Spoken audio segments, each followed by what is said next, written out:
И сегодня у нас в гостях Светлана Шевкунова, пиар-специалист, один из основателей, можно сказать, да, соорганизатора клуба писателей Казахстана уже. Андрей Орлов, ну надо было его портрет сюда.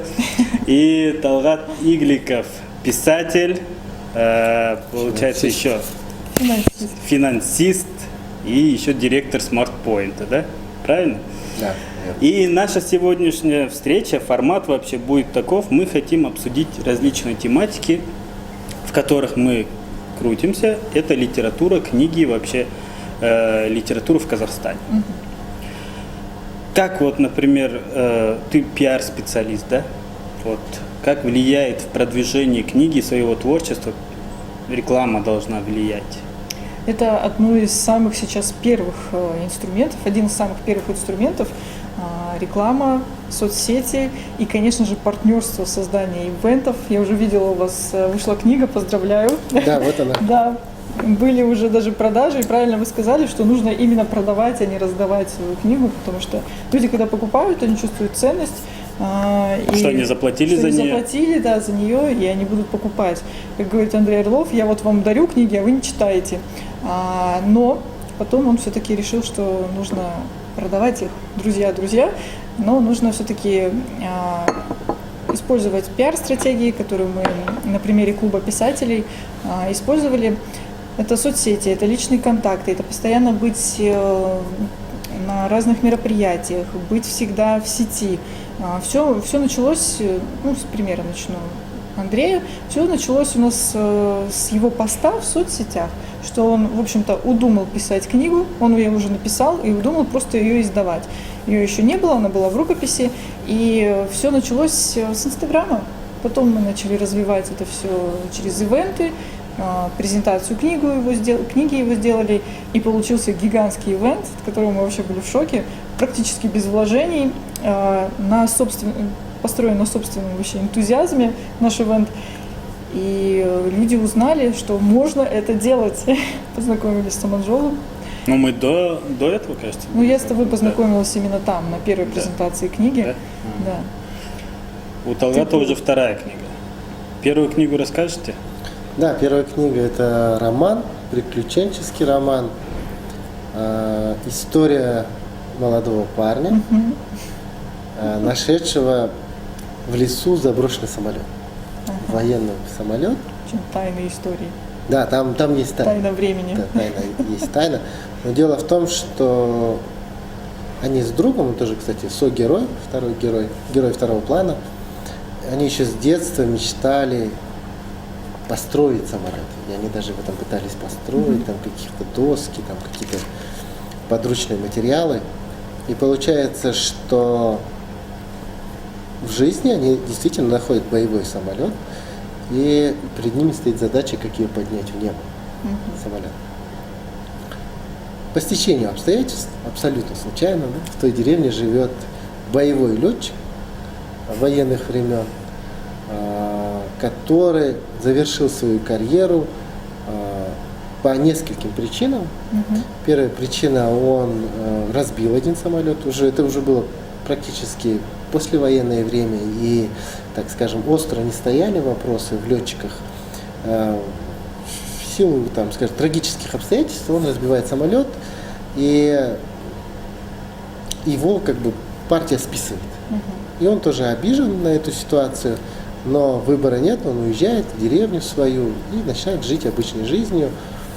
И когда парни приходят и говорят главному герою, второму герою, так скажем, я не знаю, как это говорит, герой второго плана, да, то есть этому боевому летчику, что они нашли такой самолет, Ил-10, это такая мощная гроза Второй мировой войны.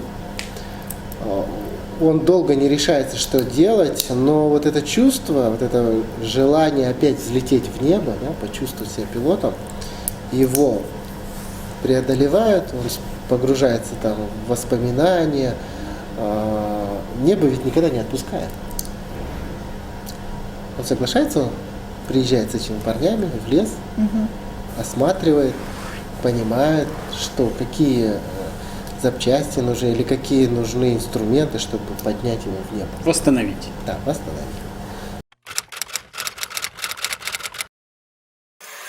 Название Сапирок под куполом, «Под куполом неба». Да. Как долго писали? Желание написать эту историю, наверное, появилось в 10 либо в 11 классе. Просто история. Она Мне тоже кажется, у всех начинается со школы не, начинается не писательство. просто так. Да. Там главный герой заблудился в степи. Да? Что и произошло, кстати, с автором тоже. И это событие как-то они сошлись, и появилось желание написать какую-то приключенческую историю, что-то такое, что-то интересное, захватывающее. А вот силы, энергии, видения, опыта написать не было. И вот какие-то попытки что-то там писать, даже вот листочки. Вы тогда в Астане же были, да? Да, я вообще жил в Кокштау. Кокштау. О, Да. у меня Вот на родственники каких... оттуда, кстати. Ну, отлично. Видите, какая у нас земля. Ну, И желание писать на каких-то листах, это все оставалось. Я писал, это и в параллельно 11 класс, школа. И так она осталась. И вот спустя, там, скажем, 15 лет, в силу, там, скажем, обстоятельств, у меня появилось много свободного времени, у меня появилось желание что-то написать, потому что мне нужно было куда-то свою энергию деть. Я решил написать. А почему не написать, да? Сел и начал писать. Исследования какие-то были? Тот же самый самолет Ил? Конечно, да, я перелопатил всю историю создания самолета. Он тоже создавался не, так скажем, не в благоприятных условиях, потому что на начало Второй мировой войны Илов не было. И нужен был такой штурмовик, который смог бы, вот, кстати, вот на малых высотах развивать большую скорость. И в сжатые сроки собирали его, модернизировали из того, что есть, и экспериментировали, очень много экспериментировали. И так получилось, что Ил-10 оказался удачным экспериментом. И он стал грозой, так скажем, пехоты. Советские инженеры умудрились бронировать самолет, сделать его боеспособным, пушки туда поставили, то есть это самолет, который воюет не против самолета, а против пехоты. То есть их пришлось... Его ПВО не замечает. Да, он на малых Да, высотах мало. садится, низ бронирует, грубо говоря, пушки умудрились поднять в небо с мощными пулеметами. И когда он проходил, там, скажем, через эшелоны, там ничего не оставалось. Но это случилось, там, скажем, уже во второй половине, Уже к концу. да, к концу войны. В протяжении, так скажем, романа читатель не погружается в какую-то, скажем, зону фантастики. Да, условно, мы все знаем «Матрицу», да, там, скажем, условно, фильм. И мы понимаем, что он переходит в территорию фантастики, и мы воспринимаем это как фантастику, да? То есть там Ну да, такие там такие сюжеты, тайные смыслы. тайные смыслы и так далее. В этом романе я преследовал такую цель, чтобы читатель прожил вместе с героями, и вот эту цепочку событийную, она была реальной. То есть там нет ни капли фантастики. а чему учит ваша книга? Есть какая-нибудь философская задумка? Мечтать. И не Мечтать. бояться своих мечт. Каков был тираж? Тираж был совсем небольшой, 200 книг, это был сам издат. Сам издатом, да. Да, это был сам издат. Я говорю, это был такой период времени, когда мне нужно было вылить куда-то эту энергию. И мне не важно было 5 книг, 10, я просто сам издал У Андрея 200 сколько было? Также мы и тоже и сделали, вот книга, кстати, лежит, можно посмотреть. Тоже сделали около, то ли 180-170 таких же книг. У вас тоже обложка была нарисованная, да? Да, это мне помогли и нарисовали. Почему вообще вторая книга это финансовый Да. директор? Финансовый директор От и романа презентация. перешли к финансам. Я, наверное, по своему психотипу финансист. Я прошел, скажем, путь финансиста, начиная с там, рядового бухгалтера до... О, Экономист-бухгалтер по Да, профессии. да. До финансового директора крупных компаний, плюс сам возглавлял компании. То есть по профессиональным навыкам я финансист, но умеющий писать. Про вторую книгу. Вы, когда занимались продажей и вообще продвижением первой книги, у вас такая была активность в социальных сетях, как сейчас? Нет, не было опыта, не было видения. Сейчас у меня есть четкая цель. На самом деле даже эта книга – это инструмент, это не сама цель. Когда писал роман, это просто надо было чем-то заняться. Надо было чем-то заняться, чтобы не сойти с ума. Да? И не было цели, это просто было какое-то телодвижение, там, не знаю, вот написал книгу, вот посмотрите, вот смотрите, вот давайте проведу. Я даже презентацию этой книги сделал, но презентация была ради презентации. Сейчас книга – это не цель, это только некий инструмент. И сейчас я создаю онлайн-платформу школу финансовых директоров. И это серьезно, и это очень это цель. Когда я сам работал финансовым директором, мне не хватало литературы. По большому счету, мне не хватало мнения, мне не хватало видения, мне не хватало какой-то абстрактной вещи, какого-то полета мышления и в то же время каких-то формул не хватало. То есть я тоже шел путь финансового директора, сам развивался, и я не знал, это верный ли у меня путь или нет. Мне нужен был некий помощник, мне нужен был некий собеседник в виде книги, в виде ментора, там, не знаю, в виде коуча. Но рядом никого не было, и я варился в своем соку. Когда я решил создать школу финансовых директоров, я понял, что мне нужна книга. Эта книга – это друг, советник. На все вопросы ответить невозможно, но дать видение, показать, задать тренд – это да. И эта книга – это помощник финансовому директору стать финансовым директором. Это ваш пройденный опыт? Это мой пройденный опыт. Сколько ее писали? Ее я недолго писал. Я ее сел и написал за дней 50. И я работал, приходил вечером домой часов в 8, ужинал и писал до 4 утра. Ложился спать, в 9 утра я на работе, вечером приезжал и опять, там, скажем, с 10 до 4 утра я писал. Тираж каков? Сейчас 500 книг. Это меломан у вас? Да, это меломан. Из них 200 книг оставил меломан себе, но, скорее всего, на следующей неделе я еще 500 книг закажу. То есть, Он сам взялся или вы... Знаете, с чего началась моя дружба, там, скажем, или общение с меломаном? Когда я написал первый роман, он у меня был законченный, но я его еще не издавал, я зашел на сайт меломана и оставил заявку. Просто написал. Я написал интересный роман. Интересно ли это вам? Я оставил все свои контакты. Через какое-то время, там, не знаю, 2-3 недели мне пришло письмо. Да, нам интересно, давайте свяжемся, вот контакты. Хорошо. Я позвонил, связался. Они сказали, вышли нам рукопись.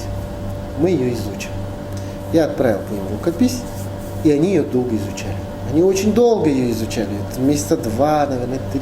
Очень долго. Я все ждал, надеялся. И в какой-то момент я понял, что не надо никого ждать. Не надо ждать меломана. Мне просто надо идти, заняться и самому издать эту книгу. Я пришел в типографию и говорю, я хочу издать книгу. Они говорят, деньги есть? Я говорю, есть. Давай. Я им дал рукопись, они пропустили через редактора, сделали обложку, получили АСБН и напечатали здесь. Сказали, вот на, забирай. Вот все. Дальше сам что хочешь, что делать. Дальше что хочешь, что делать.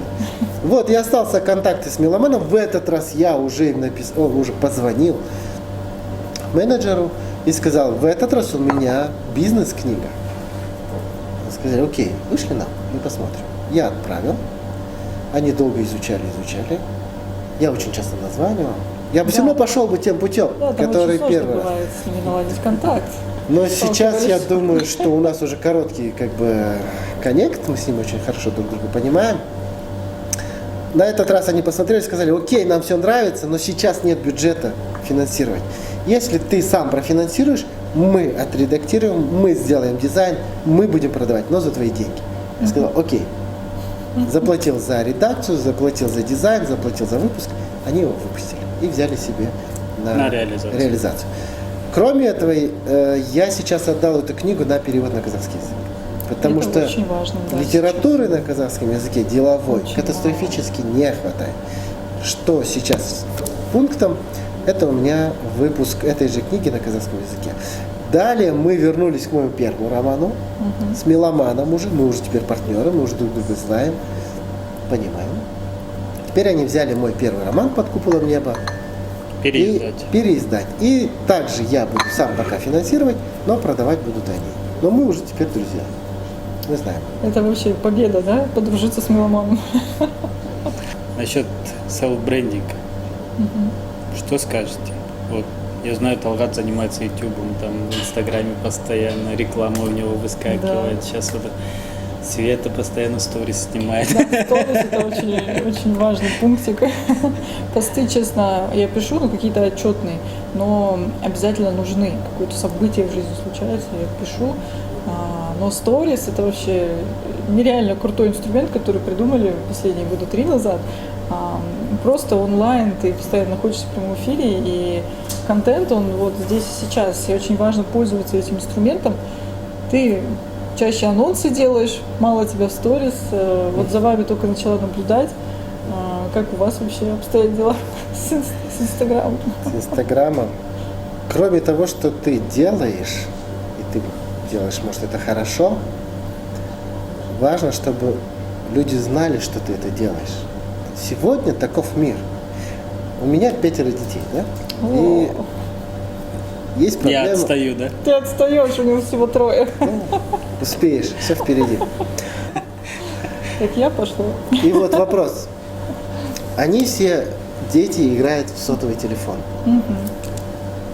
Ну невозможно. И перед нами, как перед родителями, стал вопрос, что делать, когда ребенок залипает на телефон. Забрать его, давать, не давать и так далее.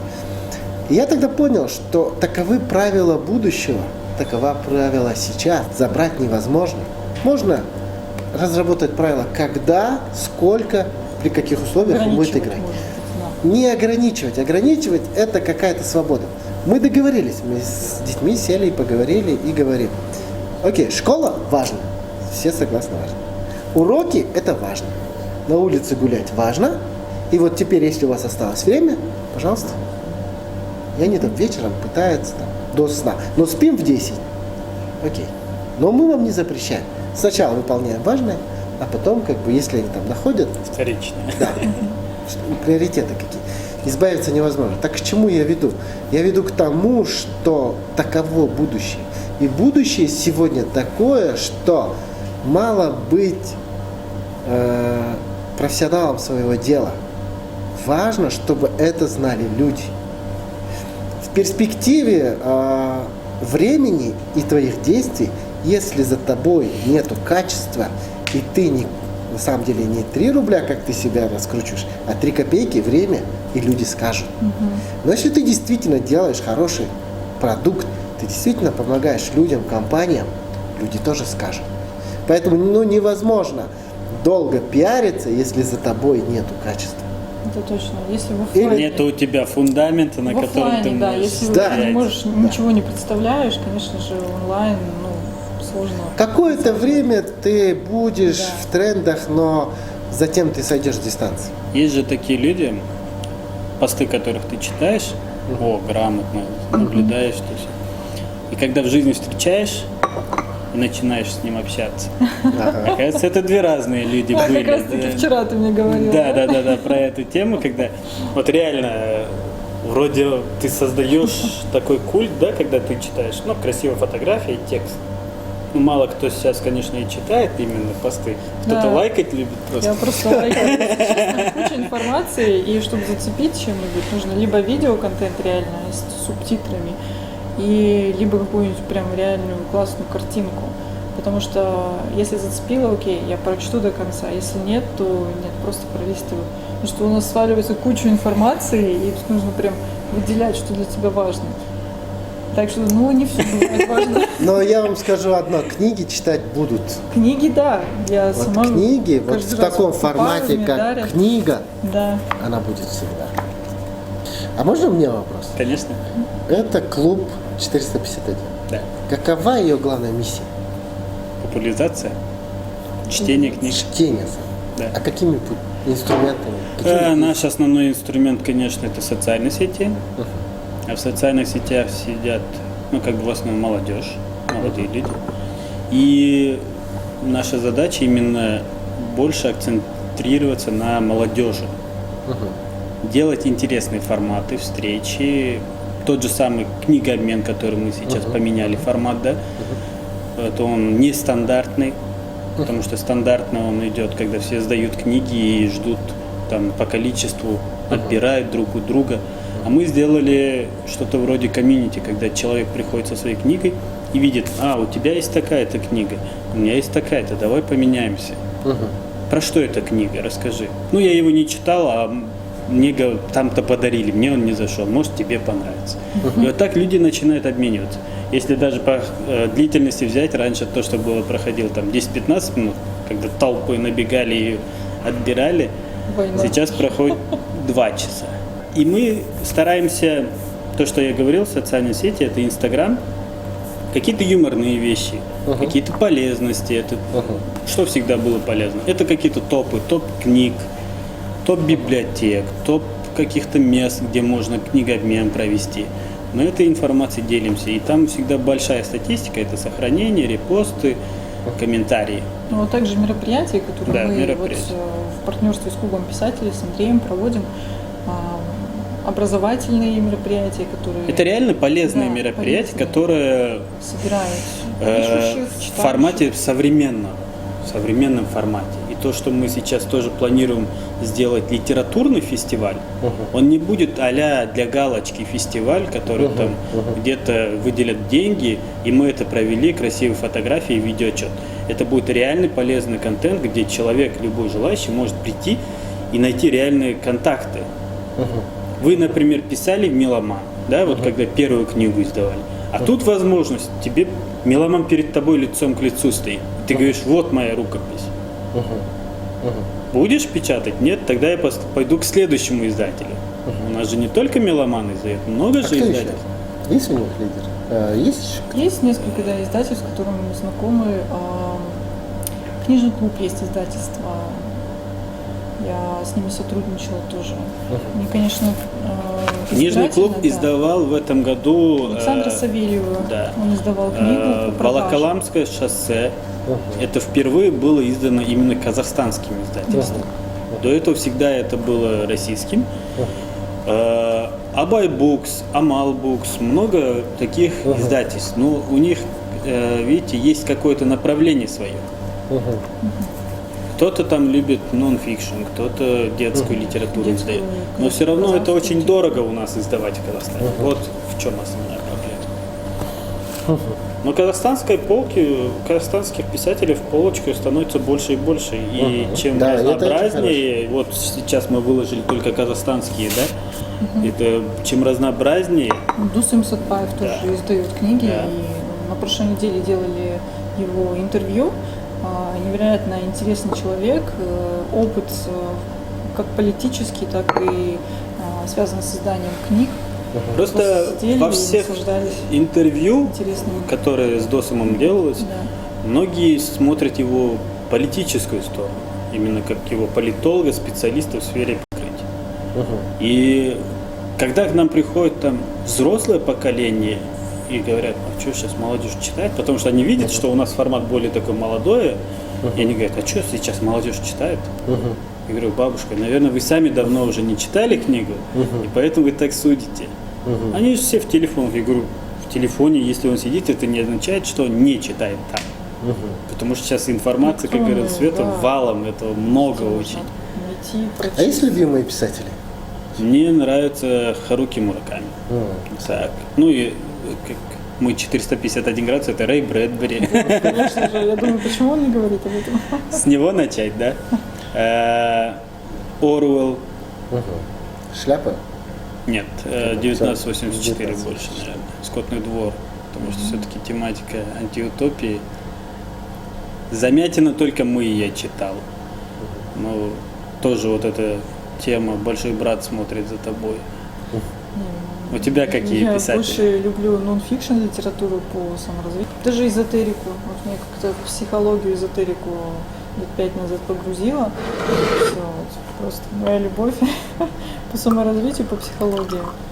А что можете порекомендовать?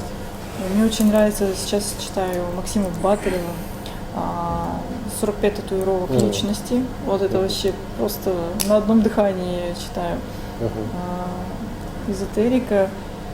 Сергей Николаевич Лазарев на меня очень сильно повлиял.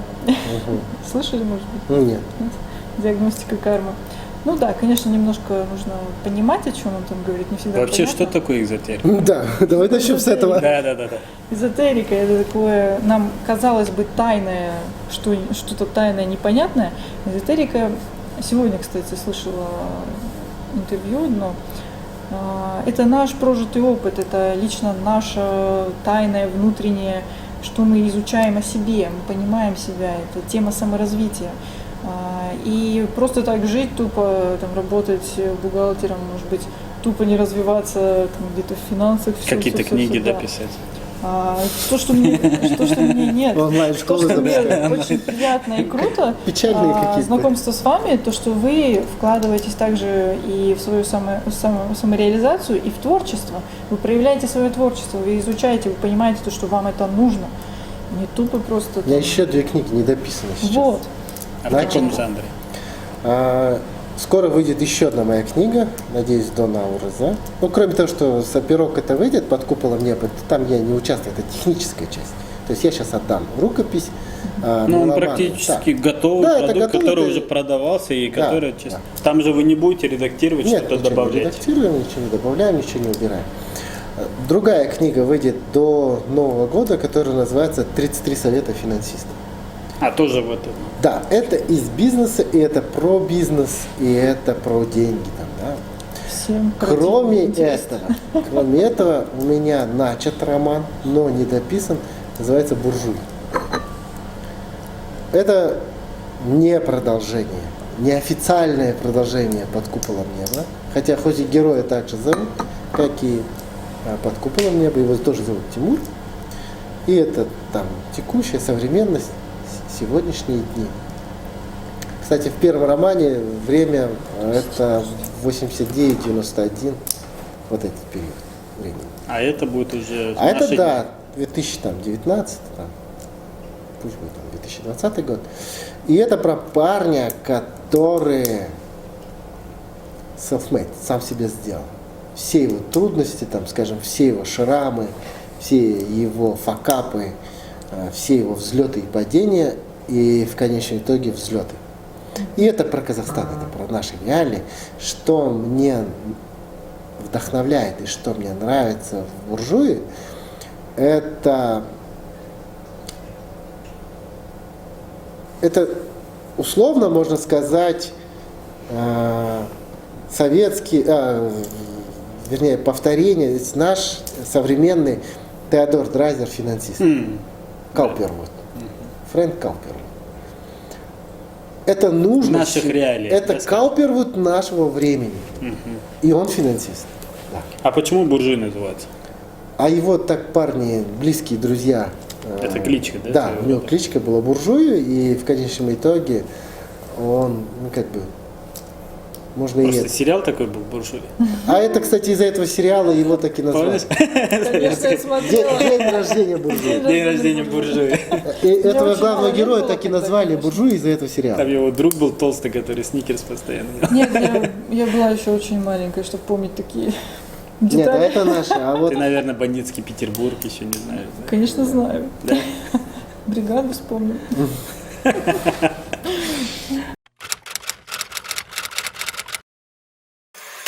Писателей становится больше, да? И то, что мы говорили, они разные. А почему вот все начали именно писать вот популярные, заметили там, это финансовые, мотивационные, психологические вот такие. Наверное, произведение. Каждый должен отвечать за себя, да? То есть Да. я не знаю, почему кто-то пишет. Я в силу своего профессионализма, то есть в силу своей профессии. У Шонбая, да, была книга? Мгм. Не Якин будь Шибулма. да, Екинши Булма, не будь вторым. Ага. А потом, кто еще? Ну, я просто в этом особо не шарю, но У меня не про мотивацию. И первая книга, вот я имею в виду бизнес-книга не про мотивацию, и вторая книга не про мотивацию. Моя книга первая – это как управлять компанией с точки зрения, с позиции финансового директора. Как управлять компанией. а простому предпринимателю это Да, нужно? простому предпринимателю, а вы знаете, не бывает простой предприниматель и непростой. Я простой Не бывает предприниматель. маленького бизнеса, не бывает большого бизнеса. Бывает только тот человек, который так думает. Потому что любой бизнес, он когда-то зарождался. Ну и мы все знаем про гаражи и так далее. Конечно, Да? да. То есть отсюда формула. Не бывает маленьких предпринимателей, либо Не больших. бывает стартапов, да? Да, все в голове и все в майндсете того, кто это двигает. Очень хороший вопрос вы задали, будет ли эта книга интересна для предпринимателей. Эта книга как раз-таки и для предпринимателей, чтобы он понимал, а как думает финансовый директор. То есть, условно, у меня есть бизнес, но я пока не могу себе позволить финансового директора.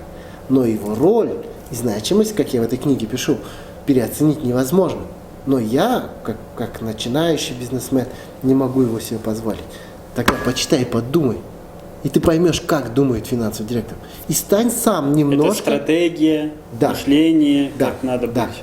И эта книга позволяет этому предпринимателю одеть на себя шапку финансового директора и понять, как он думает.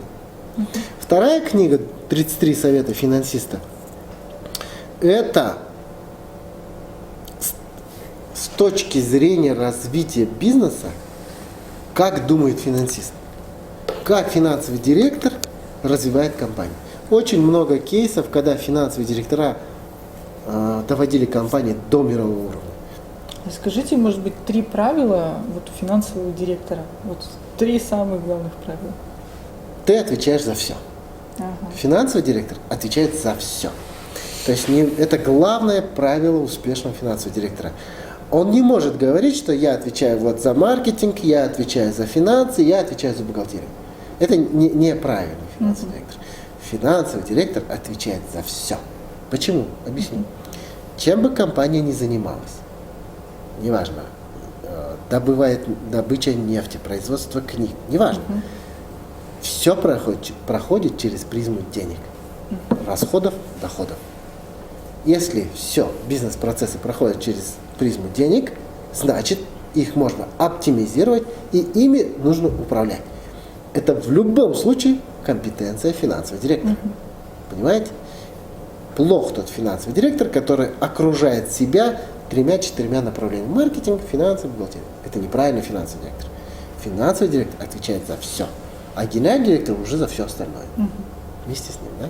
Это первое правило. Второе правило. Хороший финансовый директор не есть главбух. Главный бухгалтер – это тот человек, вот, допустим, мы с вами троем идем туда, да? А бухгалтер идет туда, но смотрит туда. Он, хотите обидеть бухгалтера? Скажите ему, что у него работа посмертное отражение посмертных операций. То есть он ни на что не влияет, он констатирует факт. Просто, То есть это не доктор, который лечит, это не доктор, который прописывает рецепт. Он просто пришел и говорит, жив или не жив. Все.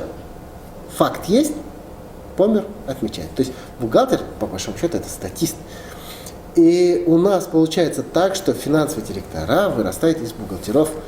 Но эту шапку надо снять. Надо забыть про это. Но понимать, в бухучете разбираться, но жить в психологии того, что ты, как бухгалтер, ты должен забыть. Ты должен понимать уже совсем другие вещи. Второе правило, да? Я прям экспромтом из себя и вот просто вот Еще из есть опыта. вопрос у меня. Третий. Да. Третий. Если у тебя отчеты показывают отрицательную прибыль,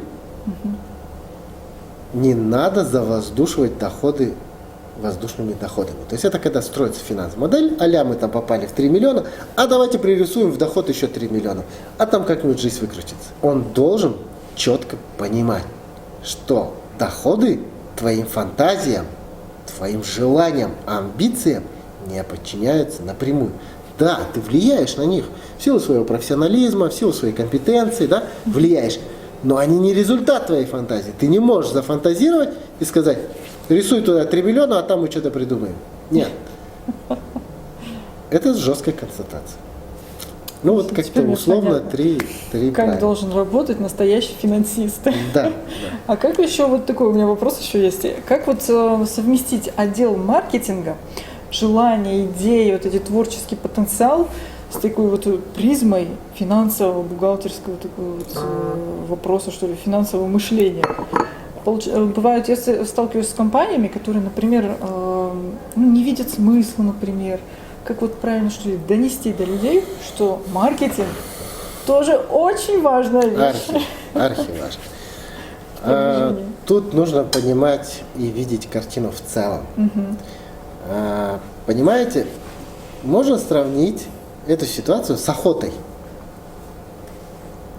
Одни говорят, пойдем охотиться на гусей.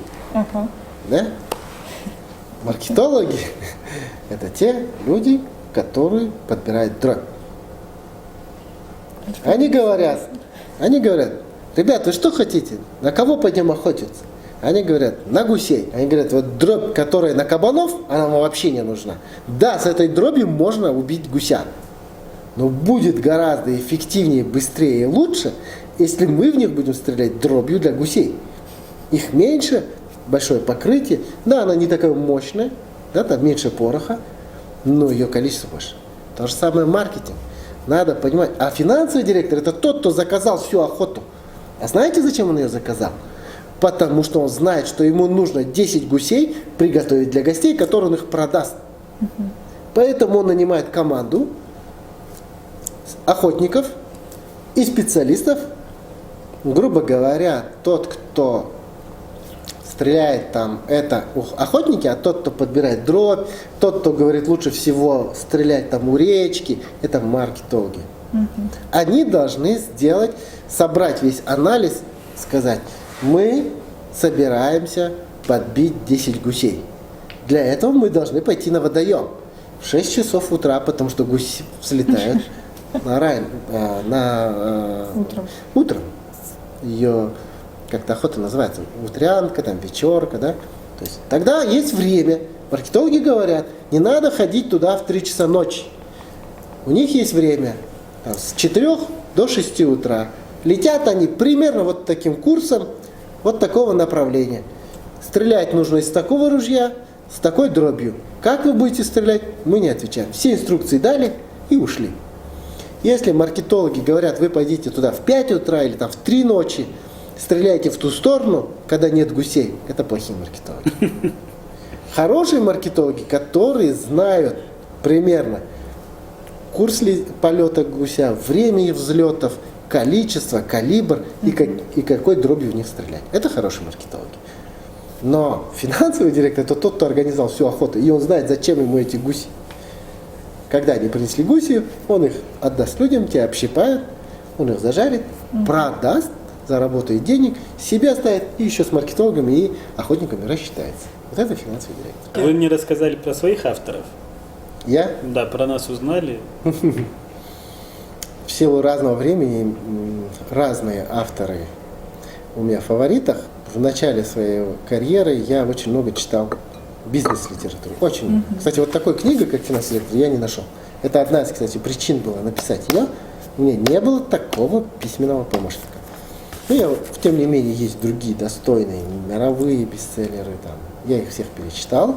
И вы представляете, оказывается, можно отравиться бизнес-литературой. Вот так отравиться, что тебя вот просто тошнит от нее. Не подойдешь больше, да?